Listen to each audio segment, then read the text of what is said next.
আসসালামু আলাইকুম, সবাইকে স্বাগত জানাচ্ছি আমার দেশ পোস্ট এডিটোরিয়ালে। সঙ্গে আছি আমি হুমায়রা নাওচিন। আমাদের আজকের পোস্ট এডিটোরিয়ালের শিরোনাম করুণ পরিণতির অপেক্ষায় আরব নেতারা।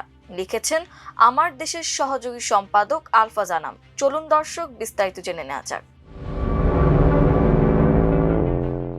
ইরানের ওপর যুক্তরাষ্ট্র ও ইসরায়েলের হামলার সময় আরব নেতারা কল্পনাও করতে পারেননি যে এই যুদ্ধের মধ্যে পুরো আরব বিশ্ব ঢুকে পড়বে। আয়াতুল্লাহ আলী খামেনির হত্যাকাণ্ড ছিল ইরানের জন্য রেড লাইন। ইরান যে এমন পরিস্থিতির জন্য দীর্ঘদিন ধরে সীমিত সামর্থ্যের মধ্যে প্রস্তুতি নিয়ে রেখেছিল তা দুদিনের যুদ্ধেই স্পষ্ট হয়ে গেছে। ইরানের যুদ্ধ বিমান নেই শক্তিশালী আকাশ প্রতিরক্ষা ব্যবস্থা। ইরান জানে বিমান হামলা মোকাবিলা করার মতো সামর্থ্য তার নেই। খুব দ্রুত সেই সক্ষমতা অর্জন করা সম্ভব নয়। এ কারণে দেশটি বিশাল এক ক্ষেপণাস্ত্র ও ড্রোনের ভান্ডার গড়ে তুলেছে। ক্ষেপণাস্ত্র ভিত্তিক অস্ত্র শক্তি এবং দেশটির কৌশলগত অবস্থান যুদ্ধের গতিপথ বদলে দিয়েছে। স্বল্প সময়ে রেজিম চেঞ্জ করে নতুন শাসক তেহরানের সিংহাসনে বসবে বলে যে আশা করেছিলেন নেতানিয়াহু ট্রাম্প, তা এখন দুঃস্বপ্ন হয়ে দেখা দিয়েছে। ইরানের বিশাল এলাকা হয়তো ধুলায় মিশিয়ে দেওয়া যেতে পারে, কিন্তু ইরানের শাসন ব্যবস্থা পরিবর্তন করা যে সহজ নয় তা এখন অনেকটাই স্পষ্ট। ইরানের বিপ্লবী সরকার ও সাধারণ জনগণ রক্তের উপর দাঁড়িয়ে ৬,০০০ বছরের সভ্যতার মর্যাদা রক্ষা করছে। অন্যদিকে প্রতিবেশী ধনী আরব দেশগুলোর শাসকরা ভীত সন্ত্রস্ত হয়ে পড়েছেন। যুক্তরাষ্ট্রের নিরাপত্তা গ্যারান্টির আওতায় প্রতিটি আরব দেশে একাধিক সামরিক ঘাঁটি স্থাপন করা হয়েছিল, কিন্তু ইরানের পাল্টা হামলার লক্ষ্যবস্তু হয়েছে এসব ঘাঁটি। বিলিয়ন ডলারের বিনিময়ে কেনা এই নিরাপত্তা গ্যারান্টি কোনো আরব দেশকে প্রকৃত নিরাপত্তা দিতে পারেনি যুক্তরাষ্ট্র। সাইপ্রাস থেকে বাহরাইন পর্যন্ত প্রতিটি মার্কিন ঘাঁটিতে হামলা হয়েছে। এসব ঘাঁটি ছেড়ে মার্কিন সৈন্যরা সরে গেছে। ফলে ইরানের সস্তা কামিকাজে ড্রোন ও স্বল্প মূল্যের ক্ষেপণাস্ত্রের লক্ষ্যবস্তুতে পরিণত হয়েছে এসব আরব দেশ। অথচ তাদের অস্ত্র ভান্ডারে রয়েছে F-35 যুদ্ধবিমান, আয়রন ডোম, টাইফুল যুদ্ধবিমান, প্যাট্রিয়ট ক্ষেপণাস্ত্র সহ বিভিন্ন ধরনের অত্যাধুনিক সমরাস্ত্র। সৌদি আরব বিশ্বের অন্যতম প্রধান অস্ত্র ক্রয়কারী দেশ। আরব আমিরাত, কাতার ও বাহরাইনের অবস্থানও প্রথম সারিতে। কিন্তু কোন দেশের সুউচ্চ ভবন, বিমানবন্দর ও তেল ক্ষেত্রই ইরানের হামলার বাইরে নয়। বিলিয়ন ডলারের অস্ত্র ক্রয় এবং যুক্তরাষ্ট্রের নিরাপত্তা গ্যারান্টি কোনো কাজে আসছে না। একজন সৌদি কর্মকর্তা বলেছেন, যুক্তরাষ্ট্র তাদের পরিত্যাগ করে ইসরায়েলের নিরাপত্তা নিয়ে ব্যস্ত। বাস্তবতা হচ্ছে মধ্যপ্রাচ্যে যুক্তরাষ্ট্রের মিত্র ইসরায়েলের সুরক্ষা দিতেও হিমশিম খাচ্ছে পশ্চিমা বিশ্ব। অনেক সামরিক বিশ্লেষক মনে করেন এই যুদ্ধ সহসা থামবে না, ফলে আরব বিশ্বে এর প্রভাব পড়বে দীর্ঘমেয়াদী। হয়তো এই যুদ্ধের পর আমরা নতুন এক মধ্যপ্রাচ্য দেখব। মধ্যপ্রাচ্যের প্রতিরক্ষা ও জ্বালানি নিরাপত্তায় আসবে বড় ধরনের পরিবর্তন। এমনকি আরব শাসকদের অর্থনৈতিক ও আভ্যন্তরীণভাবে বড় ধরনের চাপের মুখে পড়তে হবে। মধ্যপ্রাচ্যে যে কোনো অস্থিরতা বা যুদ্ধ বাংলাদেশের মতো উন্নয়নশীল দেশের জন্য উদ্বেগের কারণ। ভৌগোলিক দূরত্ব থাকলেও অর্থনৈতিক ও জ্বালানি নিরাপত্তার দিক থেকে আমরা সরাসরি মধ্যপ্রাচ্যের ওপর নির্ভরশীল। বাংলাদেশের অর্থনীতি দাঁড়িয়ে আছে প্রবাসী আয়ের উপর।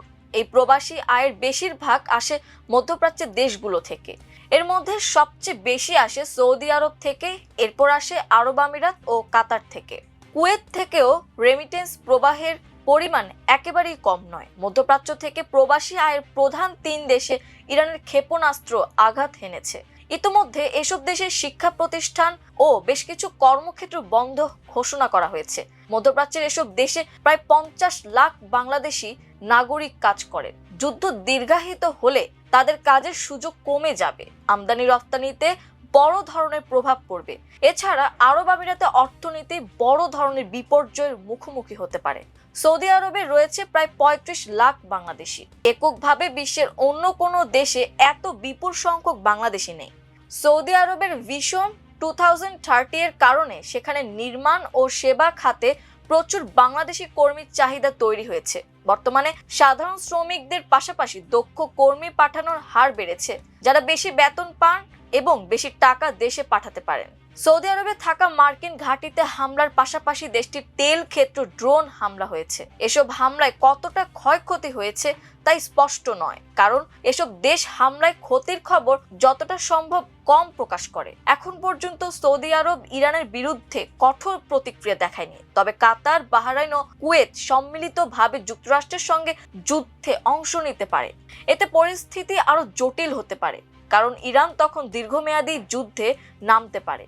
এসব দেশে রয়েছে বিপুল সংখ্যক শিয়া নাগরিক, যারা ইরানের পরাজয় স্বাভাবিকভাবে গ্রহণ করতে পারবে না। নিশ্চিতভাবে দীর্ঘমেয়াদী যুদ্ধ হলে সামরিক স্থাপনাগুলো ও জ্বালানি অবকাঠামো আরো বেশি হামলার শিকার হবে। যুদ্ধ কবলিত দেশের অর্থনীতি ক্ষতিগ্রস্ত হলে প্রবাসীদের বেতন কমে যেতে পারে এবং অনেককে দেশে ফিরে আসতে হতে পারে, যা বাংলাদেশের বৈদেশিক মুদ্রার রিজার্ভে নেতিবাচক প্রভাব ফেলবে। এমন পরিস্থিতিতে প্রবাসীদের জন্য এসব দেশে অবস্থান করা কঠিন হয়ে উঠতে পারে। যুদ্ধ পরিস্থিতিতে কোনো বিদেশি নাগরিক এসব দেশে থাকতে চাইবে না। যদি বাংলাদেশিদের এসব দেশ ছাড়তে হয়, তাহলে বাংলাদেশের বৈদেশিক মুদ্রা অর্জনের প্রধান খাতেও বড় ধরনের বিপর্যয় নেমে আসতে পারে। বাংলাদেশ তার প্রয়োজনীয় জ্বালানি তেলের একটি বড় অংশ মধ্যপ্রাচ্য থেকে আমদানি করে। যুদ্ধ শুরু হলে বিশ্ববাজারে তেলের সরবরাহ ব্যাহত হয়, যার ফলে জ্বালানির দাম হু হু করে বেড়ে যায়। জ্বালানির দাম বাড়লে দেশে পণ্য পরিবহন এবং কৃষি উৎপাদনের খরচ বেড়ে যাবে, যা সরাসরি সাধারণ মানুষের ওপর মুদ্রাস্ফীতি হিসেবে প্রভাব ফেলবে। বিশ্বের জ্বালানি পরিবহনে বড় অংশ ইরানের নিয়ন্ত্রণে থাকা হরমুজ প্রণালী দিয়ে। ইতোমধ্যে ইরান হরমুজ প্রণালী বন্ধ করার ঘোষণা দিয়েছে। ইরানের এই সিদ্ধান্ত বিশ্ববাজারে জ্বালানি তেলের বাজারে চরম অস্থিরতা তৈরি করেছে। জ্বালানি তেল ও এলপিজি গ্যাসের দাম যেভাবে বেড়ে যাচ্ছে, তা গরিব দেশগুলোর জন্য ভয়াবহ এক অশনি সংকেত। এর মধ্যে জ্বালানির ক্ষেত্রে বড় আঘাত এসেছে কাতার থেকে। দেশটির প্রধান গ্যাস ক্ষেত্রে ড্রোন হামলার চেষ্টা হলে কাতার গ্যাস উৎপাদন বন্ধের ঘোষণা দিয়েছে। এরপর ইউরোপে গ্যাসের দাম 50% বেড়ে গেছে।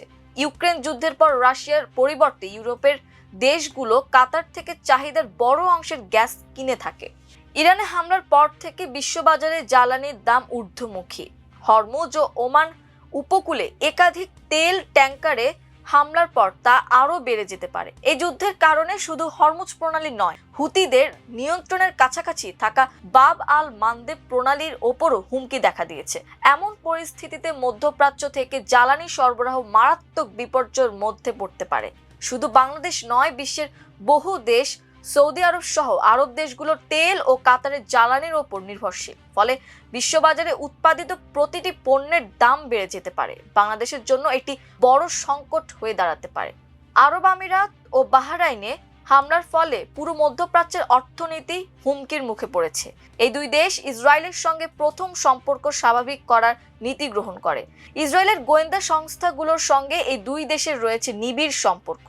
ইরানের কাছাকাছি অবস্থানের কারণে ইরান সহজে হামলা করতে সক্ষম হচ্ছে।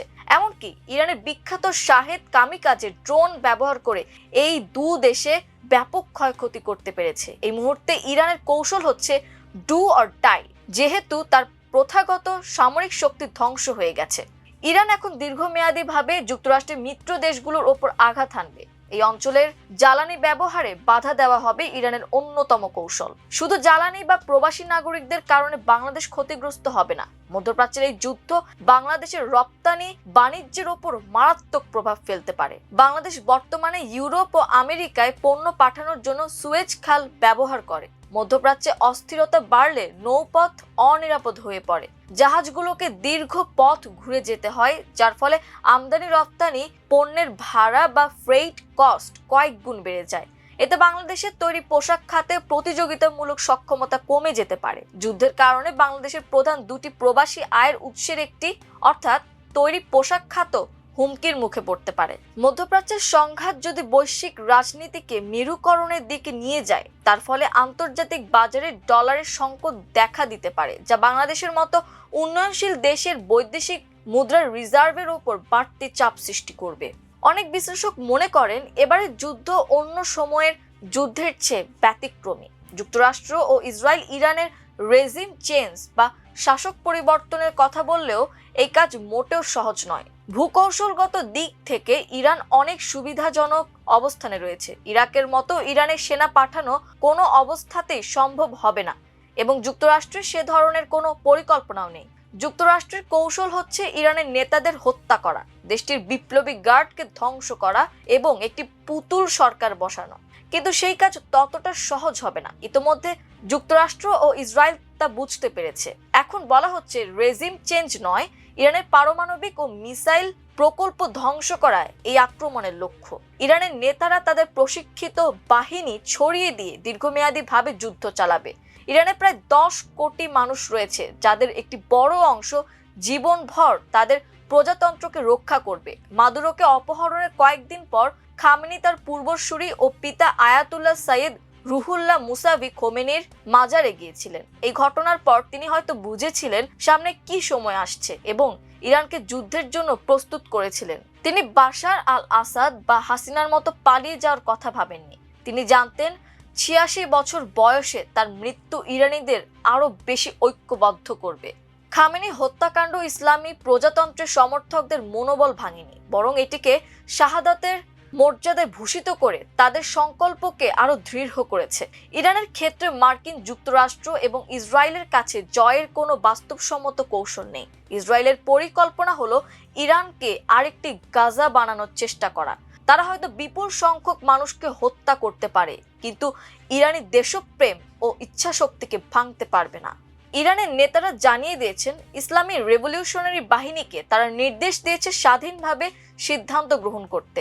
ইরান কোনো ছোট দেশ নয়। দেশটির প্রতিটি প্রদেশের সামরিক নেতৃত্ব এখন স্বাধীনভাবে সামরিক পদক্ষেপ নিচ্ছে। ইতোমধ্যে তারা হাইপারসনিক সহ নতুন ধরনের মিসাইল ব্যবহার করছেন, যা আগে কখনো ব্যবহার করা হয়নি। স্বাভাবিকভাবেই ইরানের সামরিক নেতৃত্ব দীর্ঘমেয়াদী যুদ্ধের পথে হাঁটবে, কারণ তাদের হারানোর কিছু নেই।